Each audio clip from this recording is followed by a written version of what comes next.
Welcome back to the deep dive. Today, we are stripping the human body down to its its absolute infrastructure. We're talking about the plumbing and the logistics network that keeps us all alive. We really are. We're taking a very serious, very detailed look at MedSurg chapters 26 and 27. These are the heavy hitters. We're talking vascular disorders and hypertension. Exactly. And honestly, if you're a nursing student, and I know a lot of you listening are, these chapters can feel just incredibly dense. No, they can. It's page after page. It's pressures, gradients, definitions that all start to sound the same, and it just feels like a ton of memorization until you have that moment where you realize it's actually just mechanics. It really is. I mean, it is pure fluid dynamics. It's physics applied directly to biology. Right. It's pipes, pumps, pressure, and clogs. Right. But the stakes are so high because when those pipes get clogged in the legs or the pressure gets too high in the system, the whole house, the human body, is at risk of, well, catastrophic failure. So our mission today is to turn these dense textbook chapters into a real survival guide. We want to move you past just memorizing definitions for a quiz. The goal here is to get you to that level of clinical judgment. Yes. We want you to walk into a patient's room and be able to see the plumbing problems before the monitor even starts beeping. Which is so crucial because vascular issues are, they're everywhere. You're going to see this in the diabetic patient in wound care, the post-op patient who's at risk for clots. Pretty much anyone over the age of 50 walking into a primary care clinic. Exact. Absolutely. Yeah. If you understand perfusion, you really understand half of nursing. We need to know what to look for, what to do immediately, and maybe most critically, why it's happening. So here's the roadmap for today. We're going to decode the famous 6 Ps of arterial occlusion. We're going to settle the grudge match between arterial versus venous disorders, because they are very different animals. They're completely different. And we'll unpack why the definition of high blood pressure completely changed in 2017 and what that actually means for your practice. So grab your coffee. Actually, maybe hold off on the caffeine for a bit. We'll explain why later. And let's get into this. Let's dive in. Okay, section 1, the plumbing problems. We're starting with arterial disorders. Now, right out of the gate, the text throws 2 words at us that sound almost identical. Arteriosclerosis and atherosclerosis. The classic tongue twisters. Yeah. I feel like these get used interchangeably all the time, in casual conversation, even by medical staff.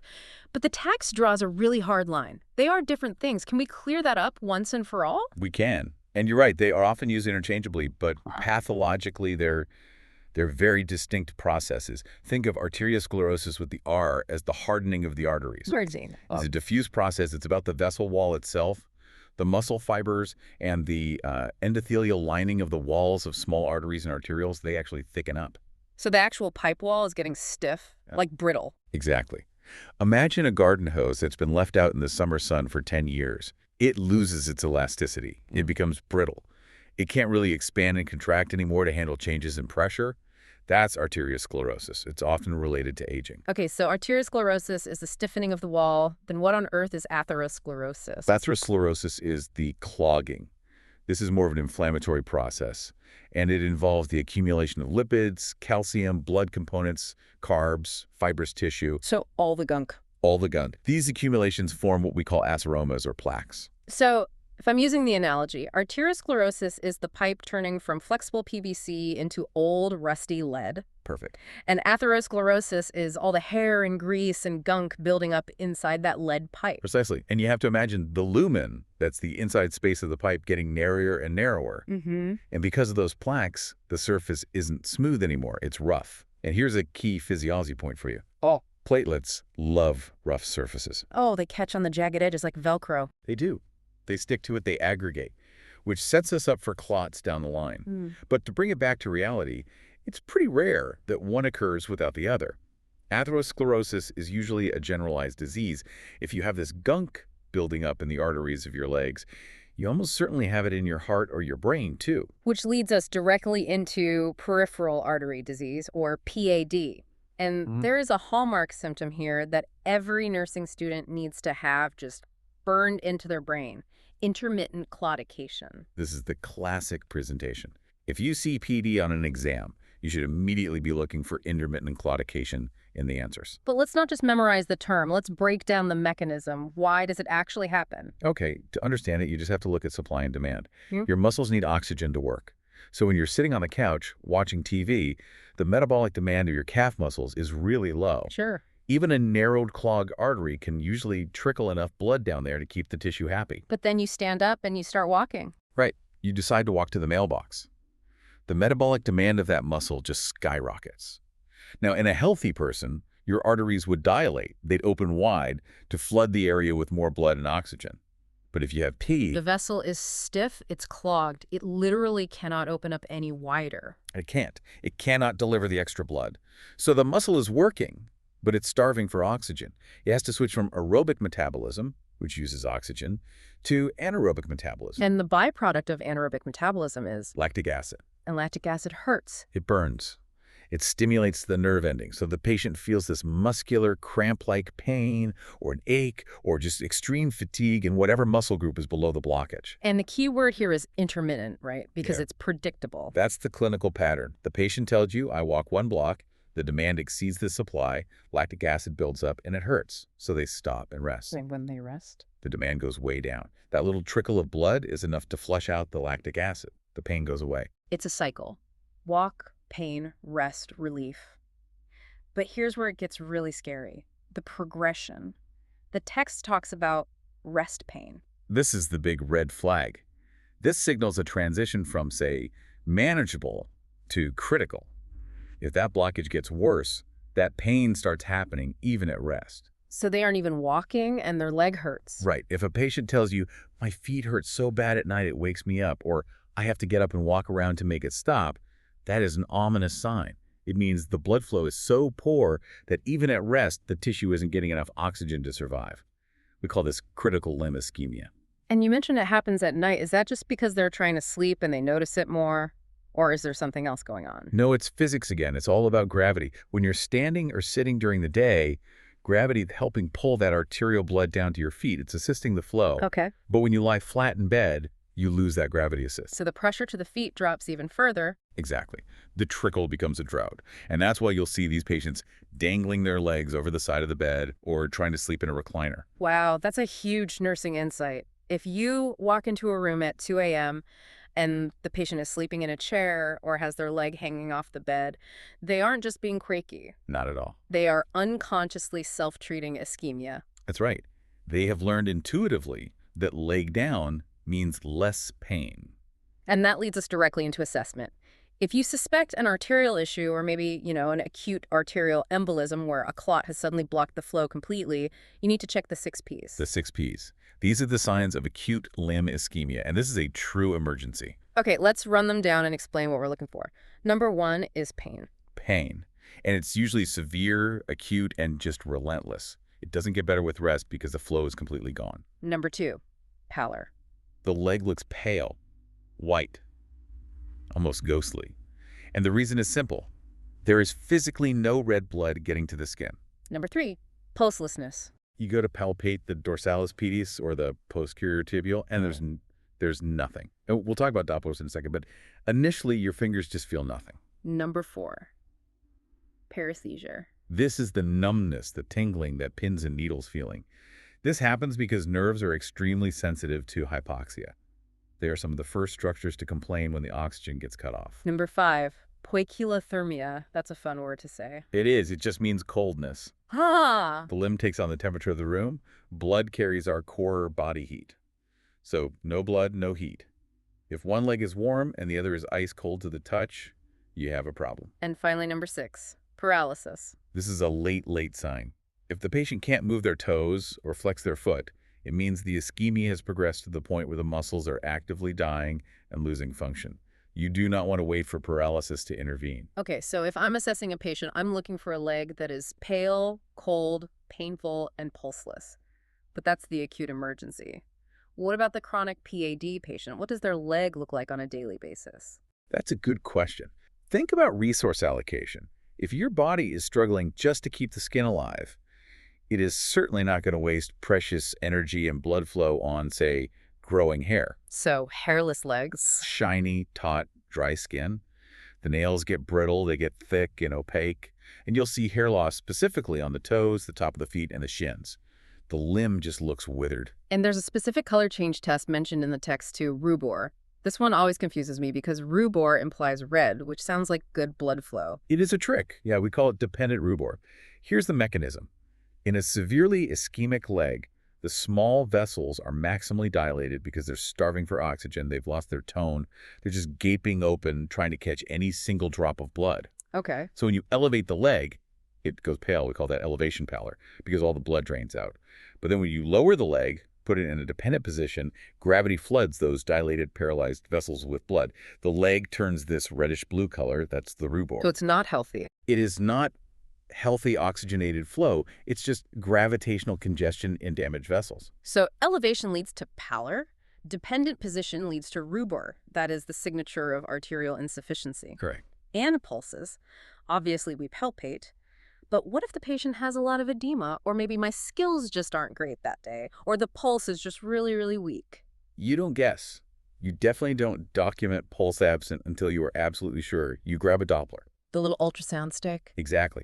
If you can't feel it with your fingers, you have to verify that there's flow with a Doppler ultrasound. You're listening for that whoosh whoosh sound. Okay, speaking of verifying flow and using technology, let's move to section 2, the diagnostic toolkit.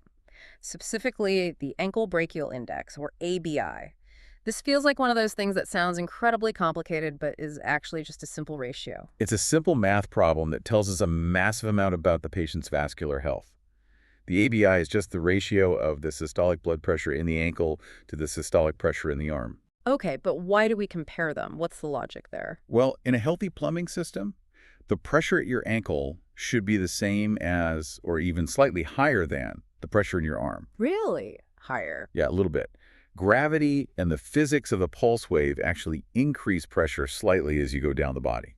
So a normal ratio is 1.0 or just a little bit above. Okay, so if I have a blockage in my clog in the pipe, the pressure at the ankle is going to drop.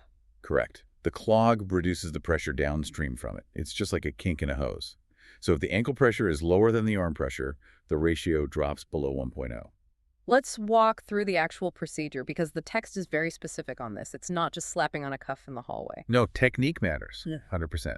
If you do it wrong, the data is useless. First, the patient needs to be supine lying flat for at least 5 to 10 minutes. You want them at a basal, rested state. Step 2. You measure the systolic pressure in both arms, and you take the higher of the two arm pressures. That's your baseline. That number goes in the denominator of your fraction. Got it. Higher arm pressure is the denominator, the bottom number. Then you measure systolic pressures in the ankles. Specifically, you check both the dorsalis pedis and the posterior tibial arteries. And you use a Doppler for this to be precise, not a stethoscope. You take the highest pressure you find in that ankle. That's your numerator. So the math is just highest ankle pressure divided by highest arm pressure. That's it. So let's talk numbers. You said 1.0 is normal. What's abnormal? Well, if the number is 0.90 or less, that's indicative of P80. Mild to moderate. If you get down to 0.50 or less, now you're looking at severe ischemia. That's the patient who likely has rest pain and is at risk for tissue loss. Now here is where it gets really interesting and a bit tricky for students. The text mentions a scenario where the number is super high, like greater than 1.40. That sounds good, right? Like lots of pressure means superflow. You would think so, but it's actually a false reading. This is a classic trap on exams and in practice. This is common in patients with diabetes or chronic kidney disease. Why is that? Because in those patients, the arteries become calcified. They literally turn into hard pipes. So when you pump up the blood pressure cuff around the ankle, the artery doesn't compress. It doesn't squeeze shut. So the machine just keeps reading higher and higher pressures, but you never actually occluded the vessel. So you might get an ABI of 1.5, but the patient could actually have terrible flow. Exactly. It doesn't mean they have great flow. It means they have non-compressible arteries. So if you see an ABI of 1.4 or higher, don't celebrate. You need to be suspicious. You'll need a different test, probably a toe pressure measurement. That is a crucial nuance. Also, a simple nursing precaution before the test. Tell the patient to put down the coffee. Yes. No nicotine and no caffeine for at least 2 hours before the test. Both are vasoconstrictors. They will clamp down the vessels and skew your results, making the PAD look worse than it actually is. Okay, let's move to section 3. This is the showdown. Arterial versus venous. This is fundamental. I mean, if you take nothing else away from this deep dive, understand the difference between an arterial problem and a venous problem. It changes everything about how you treat the patient. The basic concept is direction, right? Simple plumbing. Arterial is a supply problem. You cannot get blood to the tissue. Venous is a return problem. You can't get the blood back to the heart. And this manifests completely differently, especially when we talk about ulcers. This is a classic exam topic and a classic clinical scenario. Let's compare them side by side. Arterial ulcers first. Okay, so since arterial is a no-blood problem, the tissue is starving and dying. So arterial ulcers are usually located at the furthest points, the tips of the toes, the web spaces between toes, or on pressure points like the heel. And what do they look like? They look punched out. They're deep, they're perfectly circular, and they have a pale or even black gangrenous base. And are they wet or dry? They're very dry. There's no blood getting there to create any drainage, and they're very, very painful, especially at night. Okay, now contrast that with venous ulcers. Venous is a congestion problem. The blood gets there just fine, but the valves in the veins are broken, so the blood just pools in the legs. It leaks out into the surrounding tissue. So these ulcers are usually around the ankles, the medial or lateral malleolus. We call this the gaiter area. And the appearance. They're superficial. They have irregular, sort of sloppy borders. The base is often a beefy red granulation tissue because there's plenty of blood supply. And wet or dry? Oh, wet. Yeah. Very wet. There's usually a moderate to severe amount of drainage because of all that edema fluid leaking out. And what about the pain? It's a different kind of pain. It's more of an aching, throbbing, heavy sensation. Patients say it feels like their leg is going to burst. And unlike arterial, there's usually massive edema. Okay, so just to recap. Arterial is dry, punched out, on the toes, pale, and very painful. And venous is wet, irregular on the ankles, red, swollen, and aching. That's a perfect summary. Now, this distinction dictates all of our management. And we have a mantra for this, right? Arteries down, veins up. It's all about working with or against gravity. For your arterial patients, we need to help blood get to the feet, so we dangle them. We use gravity to pull blood down. You do not elevate an arterial leg above the heart. It will make the ischemia worse. But for venous? Venous is the complete opposite. The blood is stuck in the feet. We need to help it drain back to the heart, so we elevate veins up. We want to fight gravity, get the feet above the level of the heart. And compression, where does that sit in? This is the critical safety point. Compression therapy, like TED hose, AC wraps, or Una boots, is the absolute gold standard for venous issues. It physically squeezes the veins to help push that stagnant blood back up. But T, if you put tight compression stockings on a patient with severe arterial disease, you're just squeezing a pipe that is already blocked. you can effectively tourniquet the leg. You cut off the only trickle of blood they have left. You can cause tissue death and gangrene very, very quickly. This is why you must check pulses and maybe even get an ABI before you apply any compression. Absolutely. If the flow isn't there, you do not compress. It is a classic do no harm situation. Wow. That is life-saving advice right there. Okay, let's slide into section 4, the clot conversation, VTE and PE. Right. VTE stands for venous thromboembolism. It's the umbrella term that includes DVT, which is deep vein thrombosis, and PE, which is pulmonary embolism. And to understand why clots form, you have to know Virchow's triad. The 3 ingredients for a clot cocktail. Exactly. It's 3 things. First, you need endothelial injury, that's damage to the vein wall. This could either from surgery, trauma, or even just an IV catheter sitting in a vein. Okay, 1. What's number 2? Venous stasis, blood that sits still, clots. This is your patient on bed rest, the person on a 12-hour flight to Tokyo, or someone with a heart condition like atrial fibrillation. And 3rd? Altered coagulation. This means the blood is chemically more prone to clotting. This could be due to dehydration, cancer, pregnancy, certain oral contraceptives, or genetic disorders. So if you have a patient who just had hip surgery, that's injury. Is lying in bed in traction, that's stasis. Right. And is maybe a little dehydrated, that's altered coagulation. That is a perfect recipe for a DVT. A perfect storm. Yes. And what are the signs of a DVT that we should look for? It's usually unilateral edema. One leg is swollen, the other is normal. The swollen leg is warm to the touch, and it's tender. What about Homan's sign? I feel like I learned that back in the day, you push the foot back and see if the calf hurts. Throw it out. Homan's sign is completely unreliable. A lot of things can make a calf hurt. And frankly, clinically, it's dangerous. If there's a loose clot in that vein, do you really want to be aggressively manipulating the muscle around it? You could squeeze it loose. You could. You could cause the very PE you're trying to find. Yeah. Stick to the swelling, the warmth, and the tenderness, and then get an ultrasound. Because the biggest fear with the DVT is that it decides to travel. That's the pulmonary embolism, the PE. The clot breaks free, It travels up the vena cava, passes through the right atrium and right ventricle, and shoots out into the pulmonary artery. And it just lodges there. It gets stuck. It creates a roadblock. It blocks blood flow to the lungs. So the patient can breathe the air in just fine, but the blood can't get to the alveoli to pick up the oxygen.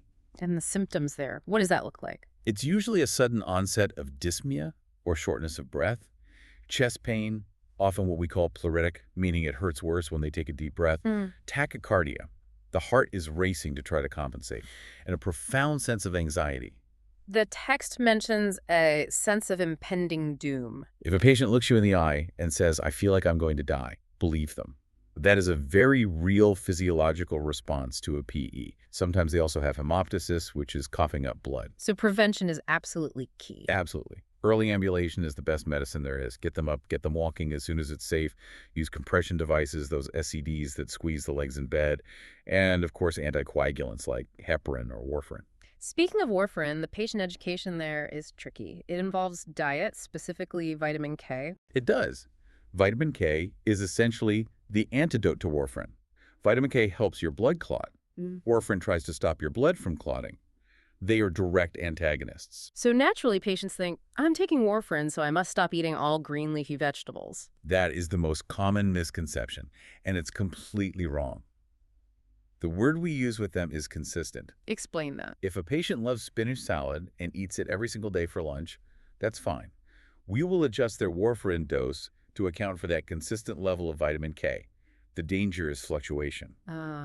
If they usually eat salad every day and then suddenly stop for a week, their vitamin K level drops, the warfarin works too well, and their risk of bleeding goes way up. Or the opposite. Right. If they never eat greens and suddenly decide to go on a week-long kale smoothie detox, their vitamin K spikes, the warfarin stops working, and now they're at risk of clotting. Consistency is the key. And of course, general bleeding precautions. Oh, absolutely. Watch for bleeding gums, blood in the urine or stool. Use soft bristle toothbrushes. Use electric razors instead of blades. All the standard stuff. Okay, shifting gears now to the other half of our episode. We've done the plumbing. Now let's talk about the pressure.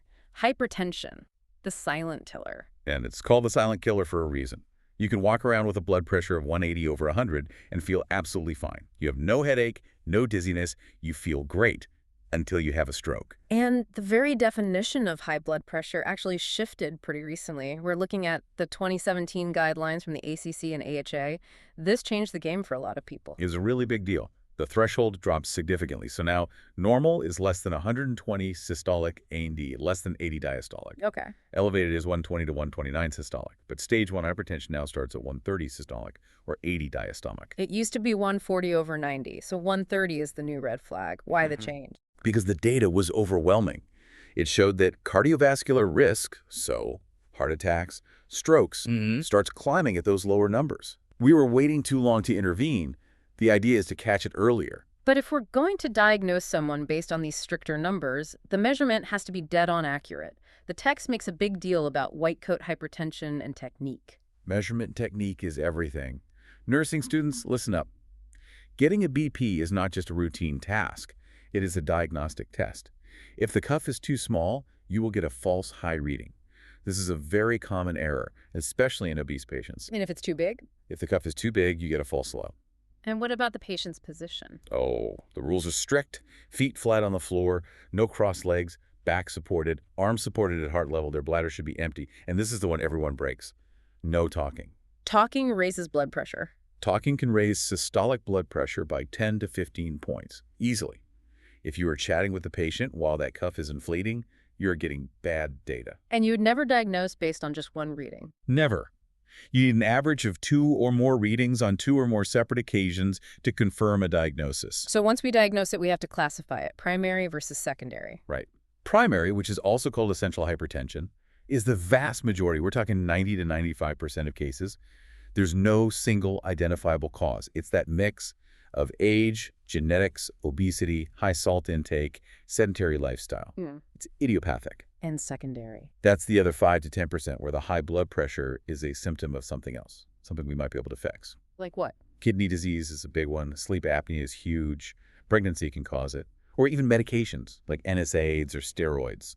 The idea with secondary is if you fix the underlying cause, You treat the sleep apnea, you stop the NSAIDs, the blood pressure often fixes itself. Exactly. Now, why do we care so much? If the patient feels fine, why are we obsessing over these numbers? It all comes down to target organ damage. Think of hypertension as a pressure washer, blasting the inside of your delicate vessels 24 hours a day, 7 days a week. It damages the end organs. In the eyes, you get retinal hemorrhages and vision loss. In the kidneys, that high pressure just destroys the nephrons. You'll see elevated BUN and creatinine. In the brain, it weakens vessels, which leads to stroke or TIA. And the heart. This is a big one. One left ventricular hypertrophy, or LVH. The heart is a muscle. If it has to pump against high resistance, high blood pressure, every single beat it bulks up. It gets thick. Like a weightlifter's bicep. Yes, but in the heart, a thick wall is a stiff wall. It can't relax to fill with blood properly, and eventually that muscle just burns out and you get heart failure. So, Section 6, managing the pressure. Where do we start? Lifestyle first, always. The DSH diet, that's dietary approaches to stop hypertension. It's high in fruits, veggies, low-fat dairy, and of course, sodium restriction, ideally less than 2 grams a day. And what about potassium? You want to increase it. This surprises a lot of people. Potassium actually helps relax blood vessels and helps the kidneys excrete sodium. We want somewhere between 3,500 to 5,000 milligrams a day. Oh, no. Unless they have kidney disease. Then you have to be very careful with potassium. But for most hypertensives, yeah, eat a banana. If lifestyle isn't enough, we bring in the meds, the big 4. Right. The first-line treatments usually include one of these. Number 1, thiazide diuretics like hydrochlorothiazide. 2, ACE inhibitors, the ones that end in pro. 3, ARBs, the sartans. And 4, calcium channel blockers. There's a specific note in the text about ethnicity and medication response that is really important for clinical practice. Yes. The guidelines note that African-American patients generally respond better to thiazides or calcium channel blockers as a monotherapy rather than ACEs or ARBs initially. It has to do with renin levels in the body. It's an important clinical nuance to get the blood pressure under control faster. And with ACE inhibitors, we have to watch out for the cough. The ACE cough. It's dry, it's tickly, it's annoying. It happens because of a buildup of bradykinin in the lungs. If the patient gets it, we usually just switch them over to an ARB. But there's a much scarier side effect of ACEs. Angioedema. This is swelling of the lips, the tongue, the face. It can close off the airway. It's a true medical emergency. If a patient on an HCE inhibitor develops a swollen lip, they need to stop the drug immediately and never take an ACE inhibitor again. Speaking of emergencies, let's talk about hypertensive crisis. This is when the numbers get scary high. We're talking a systolic over 180 or a diastolic over 120. But here is the most critical distinction for nurses. Is it an emergency or an urgency? The number on the monitor might be the same, say 200 over 110, but the patient's condition is completely different. And the differentiator is target organ damage. Exactly. A hypertensive emergency is when you have those high numbers AND evidence of acute damage. The patient is confused, meaning a possible stroke, or they have chest pain, a possible MI, or their urine output just stopped, indicating renal failure. These patients need IV meds and an ICU bed immediately. And an urgency. A hypertensive urgency is when the numbers are high, maybe even 220 over 120, but the patient is sitting there saying, I feel fine. No headache, no chest pain, nothing. We treat them with oral medications and close follow-up. Now, here is the safety warning that I found fascinating. If a patient comes in with a BP of 220 over 120, your instinct as a nurse is to fix it. Bring it down to 120 over 80 as fast as you can. But the text says NO. Do not drop the BP too fast. That is extremely dangerous. Why? It's because of something called autoregulation. If a patient has had high blood pressure for a long time, their brain is adapted to it. The blood vessels in the brain have actually constricted to protect the brain tissue from that constant high pressure. Okay, I think I follow. So if you suddenly drop the system pressure from 220 down to 120, those constricted vessels in the brain can't dilate fast enough. You essentially pull the rug out from under the brain. You cause cerebral hypoperfusion. So you can actually cause a stroke by lowering the blood pressure too fast. Exactly. You starve the brain of blood. That is so counterintuitive, but so critically important. So what is the goal? The goal is to reduce the systolic BP, or the mean arterial pressure, by a maximum of 25% in the first hour. Nice and steady. Are there exceptions to that rule? Yes, there are. If the patient is dissecting an aorta tearing their major artery or has preeclampsia in pregnancy, then we drop it fast. But for a standard hypertensive emergency, slow and steady wins the race. So what does this all mean? We've covered clogged legs, swollen ankles, clots in the lungs, and pressure washing the kidneys. It all comes down to one word: perfusion. Whether it's a blocked artery in the leg causing pain when walking, or a pool of blood in the veins causing an ulcer, or high pressure hammering the brain. The goal is always to keep the pipes open and the pressure regulated so the tissues get the blood and oxygen they need. And as nurses, you are the detectives. You are. You're the one who notices the foot is cool to the touch. You're the one who realizes the pulse is missing. You're the one who takes the time to verify the BP cuff size is correct. You catch the problem before the organ damage becomes permanent. Before we go, here's a final provocative thought to chew on. We talked about white coat hypertension, where the BP is high in the clinic but normal at home. But researchers are now really worried about the opposite: masked hypertension. That's the really scary one. The patient is relaxed in the quiet clinic and has a perfectly normal BP reading. But at home, with work stress, kids, and real life, they're running 150/90 all day long. So how many patients are we missing because we only trust the single number we see in the hospital? Is the future of nursing actually in the patient's living room, monitoring their daily data via wearables rather than in the clinic? It's a great question. The data in the real world is often the data that matters most. Something to think about next time you're putting a cuff on a patient. Make sure you size it right. Thanks for diving in with us. Take care, everyone.